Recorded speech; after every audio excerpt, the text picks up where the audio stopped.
Alors l'exercice numéro 11. La charge de noyau de l'atome de magnésium est Qn égale à plus 1,92 10 à la puissance moins 18 coulombs. 1. Déterminer le numéro atomique Z de l'atome de magnésium Mg. Donc cet atome de magnésium est noté Mg. La question numéro 1, c'est de chercher Z, le numéro atomique de cet atome. Alors, le numéro atomique Z n'est pas donné dans cet exercice. Il faut le trouver. Qu'est-ce qu'on a comme données? On a la charge du noyau Qn, c'est 1,92 10 à la puissance moins 18 coulombs.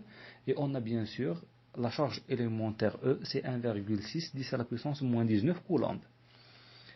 Bien sûr, il y a une relation qui lie ces trois éléments, c'est la charge du noyau Qn. Qn égale à plus ZE. Donc il faut utiliser cette relation pour trouver la valeur de Z.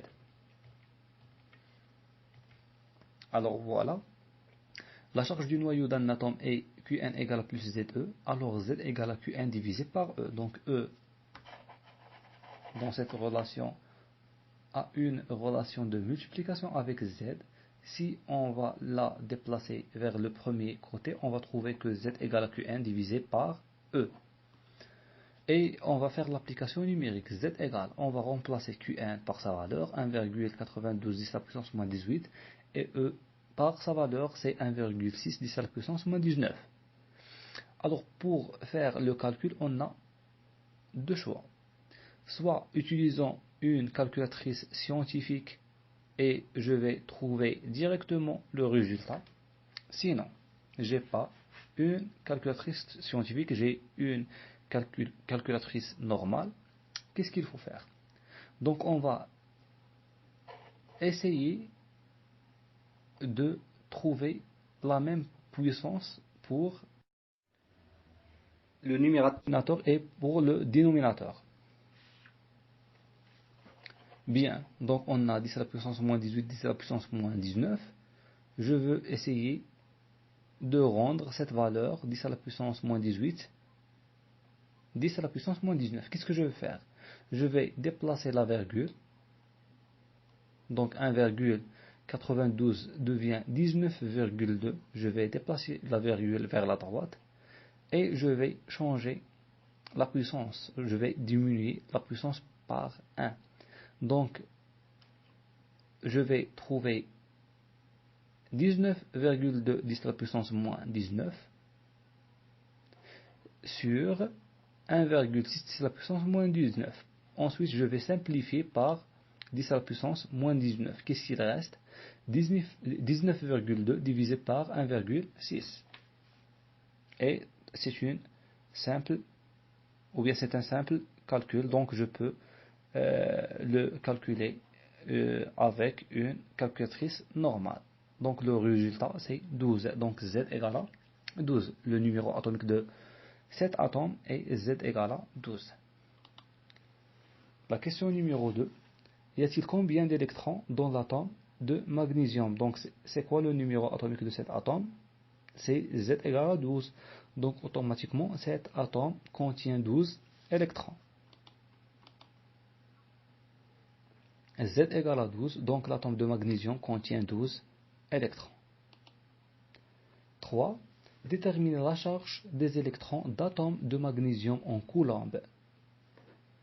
Bien, donc pour un atome, la charge des électrons est Q électron égale à moins ZE, et je vais remplacer Z par sa valeur. La charge des électrons de l'atome en coulombs. Donc on va la calculer tout d'abord en fonction de E. La charge des électrons d'un atome est donnée par la relation Q électron égale à moins ZE, c'est-à-dire Q électron égale à moins 12E. Donc j'ai remplacé Z par sa valeur. Ensuite je vais remplacer E par 1,6 10 à la puissance moins 19, donc application numérique. Q électron égale à moins 12 multiplié par 1,6 10 à la puissance moins 19, c'est moins 19,2 10 à la puissance moins 19 coulombs. Et j'ai trouvé la charge des électrons en coulombs. La question numéro 4. L'atome magnésium perd 2 électrons pour devenir un ion. Déterminer la charge des électrons d'ion magnésium en fonction de E. Bien. Donc l'atome de magnésium contient 12 électrons. L'atome, pour l'atome. Donc, et cet atome a perdu 2 électrons pour se transformer en un ion. Alors, quel est le nombre des électrons de cet ion? 12 moins 2, c'est 10. Alors, l'ion contient 10 électrons. Par suite, la charge des électrons de cet ion est Q électrons égale à moins 10 E. Alors, l'atome magnésium contient 12 électrons. Elle a perdu 2 électrons pour se transformer en ion magnésium. Donc, le nombre des électrons de l'ion magnésium est 10 électrons. Par suite, la charge des électrons de l'ion magnésium est Q électrons égale à moins 10 E. B.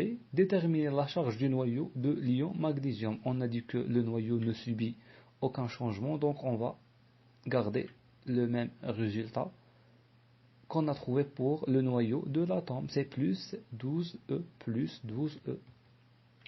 Donc la charge de noyau ne change pas, c'est-à-dire que la charge de noyau de l'ion magnésium est la même charge de noyau de l'atome magnésium, donc c'est Qn égale à plus de 12E. Calcule la charge du ion magnésium en fonction de E et en coulomb. Donc pour trouver la charge de l'ion Q-ion, on va faire la somme de la charge de ses électrons plus la charge de son noyau. Donc on a 10 électrons pour l'ion de magnésium, donc la charge de ces électrons est moins 10E, et la charge du noyau est plus 12E, c'est-à-dire Q-ion égale à moins 10E plus 12E égale à 2E. 12 moins 10 c'est 2, donc plus 2E. Donc on a déjà fait, ou bien on a déjà réalisé cette question dans les exercices précédents. Maintenant en coulomb, on sait que Q-ion égale plus 2E et on va remplacer E par sa valeur, c'est-à-dire Q-ion égale à 2 fois 1,6 10 à la puissance moins 19, c'est 3,2 10 à la puissance moins 19 coulomb. Écrire la formule de cet ion. Donc la charge de cet ion, la voilà, plus 2E. L'atome qui a donné cet ion est l'atome de magnésium Mg. Donc pour trouver la charge pour trouver la formule de l'ion, on va garder la formule de l'atome, c'est Mg, et on va ajouter des charges. Quelle est la charge ajoutée? C'est 2 plus, parce que la charge de l'ion est plus 2E. La formule de cet ion est Mg de plus. Donc on a terminé cet exercice. On va s'arrêter ici et on va continuer après, Inch'Allah. Salam alaikum wa bittawfiq fi durusikum, Inch'Allah.